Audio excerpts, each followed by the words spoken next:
বন্ধুরা, এক্ষুনি প্লেট আর চামচ নিয়ে বসে পড়ুন, কারণ পাতে পড়তে চলেছে এরকম গরম গরম পাস্তা। আর এর টেস্ট এতটা ফাটাফাটি যে আঙুল চেটে খাবেন। তো এরকম পাস্তা বানাবার জন্য ব্যাগ কাঁধে নিয়ে কিন্তু বাজারে যাওয়ার দরকার নেই, মোটামুটি উপকরণগুলো বাড়িতে থাকে। যেমন গাজর, ক্যাপসিকাম, টমেটো নিয়ে নিয়েছি, গ্রেট করা আদা, রসুন, ধনেপাতা কুচি আর কাঁচা পাকা লঙ্কার কুচি, এখানে পেঁয়াজ কুচি নিয়ে নিয়েছি। ব্যাস, এখানে পাস্তা কেটে নিয়েছি, মানে প্যাকেট কেটে বার করে নিয়েছি। আর গ্যাসের মধ্যে একটা পাত্র বসিয়ে দিয়েছি, এর মধ্যে জল আছে, তাতে একটু বেশি পরিমাণে লবণ এবং সাদা তেলটা দিয়ে দিচ্ছি। সাদা তেলটা অবশ্যই দিতে হবে, তা তো আপনারা জানেনই। এবং এর মধ্যে পাস্তাটা দিয়ে দিলাম। 10 মিনিটের বেশি কিন্তু ফোটাবার কোনো দরকার নেই। আর হ্যাঁ, 10 মিনিট হয়ে গেছে, নামাবার আগে অবশ্যই একটু ঠান্ডা জল দিয়ে দেবেন, এতে পাস্তাটা খুব তাড়াতাড়ি ঠান্ডা হয়ে যাবে। তো এবারে আমি ছাঁকনির সাহায্যে ছেঁকে ছেঁকে পাস্তাটা তুলে নিচ্ছি। আর অবশ্যই বেশিক্ষণ ফোটাবেন না, তাহলে এর সুন্দর শৌখিন ডিজাইনগুলো পুরোপুরি নষ্ট হয়ে যাবে। আর আমি দেখিয়ে দিচ্ছি কতটা নরম হয়েছে। এবারে একটু থালার মধ্যে আমি ঠান্ডা করতে দিয়ে দিলাম। আর এর মধ্যেই কিন্তু আমি গ্যাসে কড়াই বসিয়ে দিয়েছি এবং এর মধ্যে সাদা তেল দিয়ে দিচ্ছি। সাদা তেল দেওয়ার পর একে একে সমস্ত কিছু সবজিগুলো আমি দিয়ে দেব। যেমন প্রথমেই দিয়ে দেবো গ্রেট করা রসুন, তার সাথে সাথে আদা। তো এই রসুন আদার কিন্তু গন্ধটা খুব সুন্দর লাগে। যেই এর মধ্যে থেকে গন্ধ বেরোবে, তার মধ্যে দিয়ে দেবো কাঁচা পাকা লঙ্কার কুচি। বেশ, এটা থেকে যখন ঝাঁঝ বেরোবে, তারপরেই দিয়ে দিতে হবে পেঁয়াজ কুচি। একদম দুর্দান্ত লাগবে জানেন। রাতের ডিনারেও খেতে পারেন, কিংবা সকালে ব্রেকফাস্টে একদম মজাদার রেসিপি।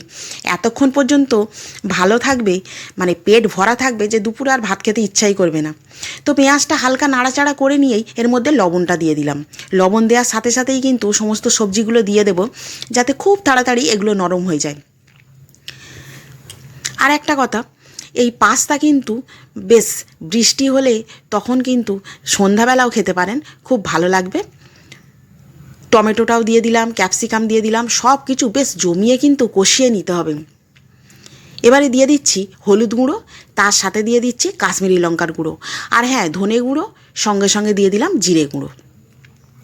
বেশ খুব ভালোভাবে কিন্তু কষিয়ে নিতে হবে। আর সামান্য পরিমাণে একটু জলও দিয়ে দিয়েছি। আর একটা বাটি নিয়েছি, এর মধ্যে রেড চিলি সস 1 চামচ, আর তার সাথে সাথে নিয়ে নিচ্ছি টমেটোর সস 2 চামচ। হ্যাঁ, আরেক চামচ নিয়ে নিচ্ছি, কিন্তু টমেটোর সস 2 চামচ না হলে জমে। বেশ মিষ্টি মিষ্টি টকটক লাগবে, তবেই না ভাল লাগবে। আর এর মধ্যে দিয়ে দিচ্ছি গ্রিন চিলি সস। সাথে সাথে দিয়ে দেবো কিন্তু ভিনিগার, এটা আলাদাভাবে মিক্সড করে নেব। এবার ভিনিগারটা দিয়ে খুব ভালোভাবে মিক্সড করে নিয়ে একদম জমিয়ে কষিয়ে নিতে হবে পাস্তা। আর একটা পাস্তার মানে এর মধ্যে দিয়ে দিচ্ছি ডার্ক সয়া সস। আর একটা কথা, পাস্তার কিন্তু সবজিগুলো একেবারে বেশি মানে সিদ্ধ করে ফেলবে না, তাহলে গালে পড়লে বোঝা যাবে না কি গেল। এবার একে একে পাস্তাগুলো দিয়ে দিলাম। খুব ধীর স্থিরভাবে নাড়াচাড়া করতে হবে, কিন্তু আমি আগেই বলেছি এর শৌখিন ডিজাইনগুলো কিন্তু নষ্ট হয়ে যায়, ভেঙে যায়। বেশি তাড়াহুড়ো করার দরকার নেই। আর বাচ্চারা যদি বেশি বায়না করে খাবার জন্য, তাহলে একটু বকে ঝোঁকে বসিয়ে রাখতে হবে, তো ওদের জন্য তাড়াহুড়ো করতে গিয়ে সমস্ত কিছু নষ্ট হয়ে যাবে। এবারে দিয়ে দিচ্ছি এর মধ্যে গোলমরিচের গুঁড়ো। আর গোলমরিচের গুঁড়ো না দিলে কি জমে? পাস্তাই বলুন আর চাউমিনই বলুন, গোলমরিচের গুঁড়ো মাস্ট। আর হ্যাঁ, চিলি ফ্লেক্স দিয়ে দিচ্ছি। তারপর দিয়ে দিচ্ছি ধনেপাতা কুচি। ওফ, যা গন্ধ বেরিয়েছে, একেবারে ফাটাফাটি।